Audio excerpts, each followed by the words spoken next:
Kintsugi Koko here. Welcome to my quirky, eclectic vlog. Today is Friday, y'all, and it looks like a snow globe outside right now. It's flurrying. It looks so beautiful. I love how when it snows and when it rains at nighttime, there's the softest little pink glow in the clouds. It always makes me happy. When I was in high school, I used to walk around the small town I lived in at night, like late at night. It was so calming and peaceful. I would be by myself, but I would just walk around and take in my surroundings. And especially if it was winter and it was snowing. I lived in South Dakota at the time, and the sky was like such a pretty pink. I'm trying to like see if anything close to me is the color that it was. It was just so pretty. I guess the closest would be like this color pink. Can't really tell it's pink, can you? Like the softest little pink. It was so pretty. This is Saphira, by the way. Isn't she beautiful? This is my little guardian dragon. She goes with me everywhere. She's attached to my house keys. We love Saphira. She's beautiful. If anyone recognizes that name, Aragon book series. We love us dragons, obviously. I have no idea how many times I've mentioned dragons. Tis only been 10 days, but I bet you I've mentioned it about 9 or 8 times.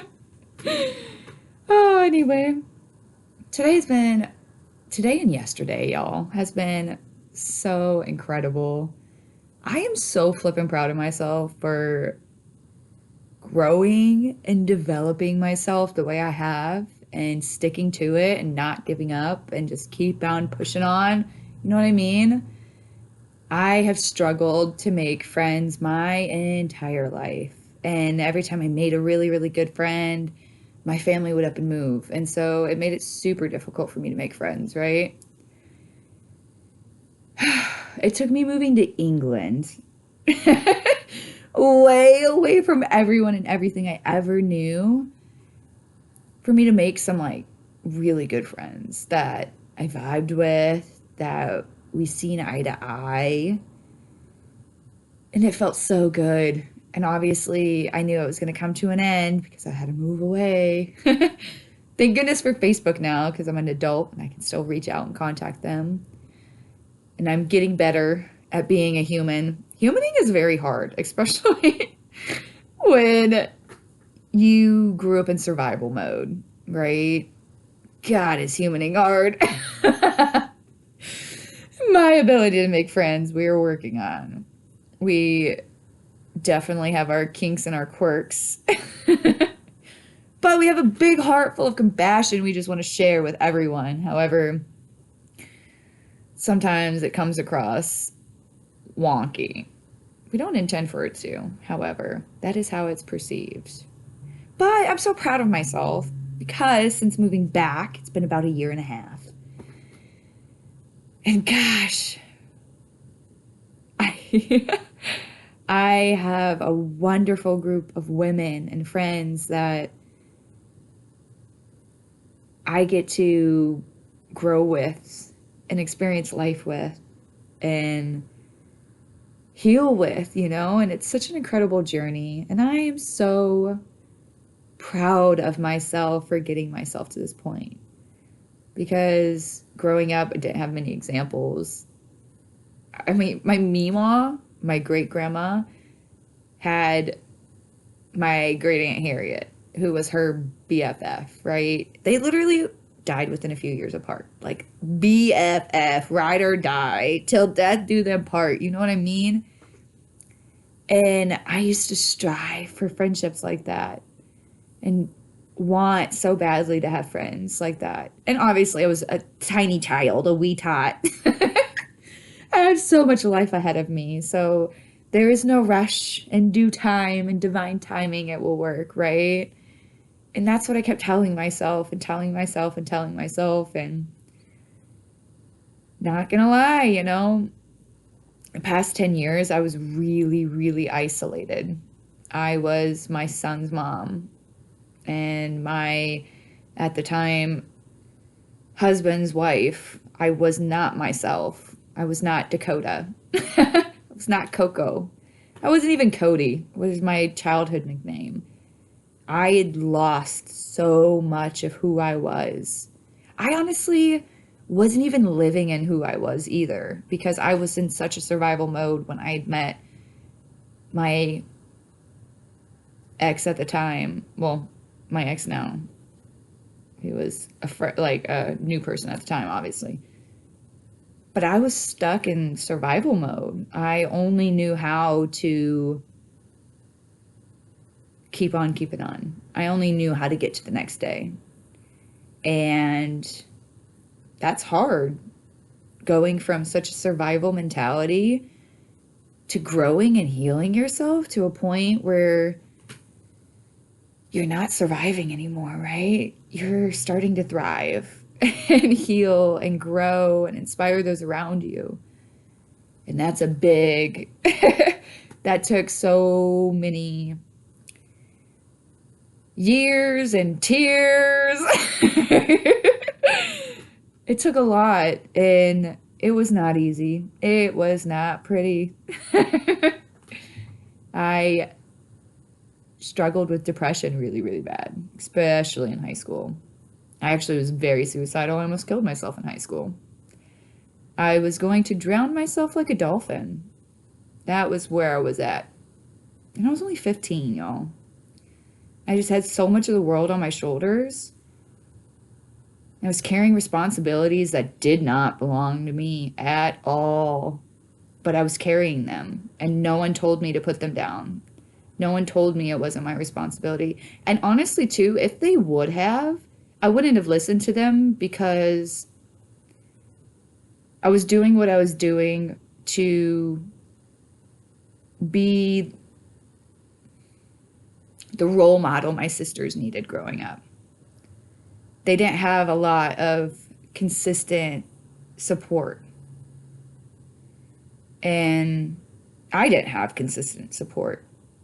And we weren't allowed to be who we truly authentically wanted to be. We had to be what the adults around us wanted us to be, right? And I'm sure a lot of people can attest to that, right? You had to blend in with your adults. You had to camouflage and chameleon with the adults around you to survive. And sometimes a lot of us forget that that's not who we are. That's not our life to live. That's not our life to lead. I know I've thrown around the term a few times, limited beliefs. And this evening, I had a beautiful friend of mine who mentioned deconditioning. Because absolutely, a lot of the times, like, I feel that I'm not doing enough and that I am making a complete mess of my life. And at the time, I didn't look at my messes as beautifully as I do now. Where now I can look at my mess and say, it is a beautiful mess. And I have blossomed into the most beautiful person I know. Like, I am my role model. I know how far I could take my life and where I want to go.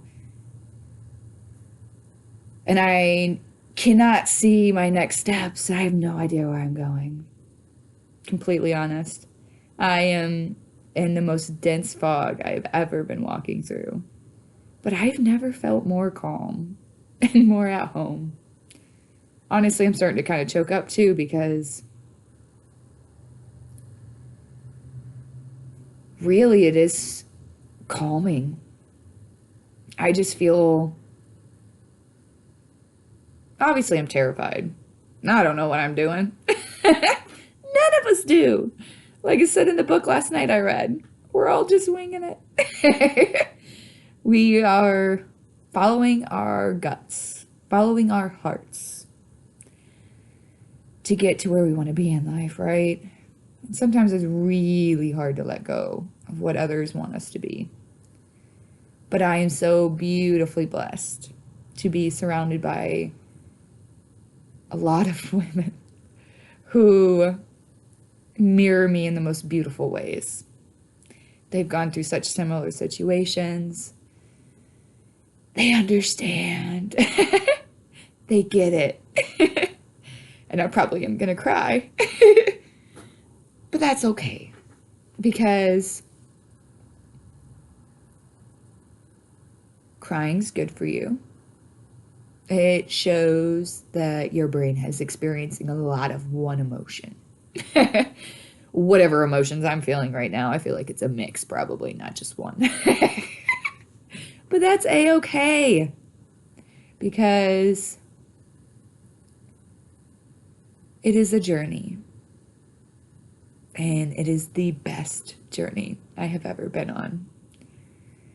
South Dakota. Y'all, I was born in South Dakota, so that's why that's so funny. Oh, thank you for making me laugh. I needed that. I'm so stinking proud of myself, y'all. And I'm so thankful, grateful, blessed that I found my tribe is being revealed to me because I have finally embraced my vibration. I'm finally being who I've always meant to be, who I have always been meant to be. I'm embracing it unapologetically, wholeheartedly. You can like it, you can love it, you can shrug your nose at it. I don't care. Because it's my journey, just like your journey is your journey, right? And last night I received such a beautiful compliment that the growth I've had in just a short amount of time, in a month or two, is being reflected and being seen and noticed. And it's good to hear that, because sometimes you get lost in your own chaos and you forget to breathe. You forget to look up and see how far you've gone. Whew. And boy, oh boy, have we traveled eons and eons and millennia. And I am so eternally blessed and proud of myself. And I'm not quitting, and I am going to keep on trekking on. This evening, I got another beautiful compliment from another beautiful soul of how proud they were for me, how proud they were of me for knocking off bad habits that I had and standing in my power and not caving into them, even though I'm going through the most turbulent time of my life right now. Feels so good to just have that recognition, you know? Not that we ever need it,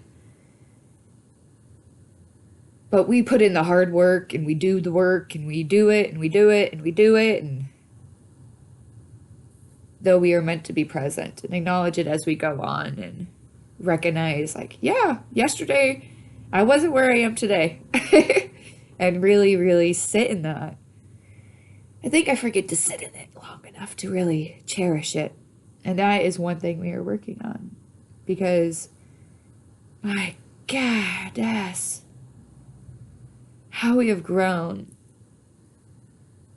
And I just keep being revealed more and more beautiful souls that are on that same wavelength and the same vibration I am. And oh, it's ever alleviating.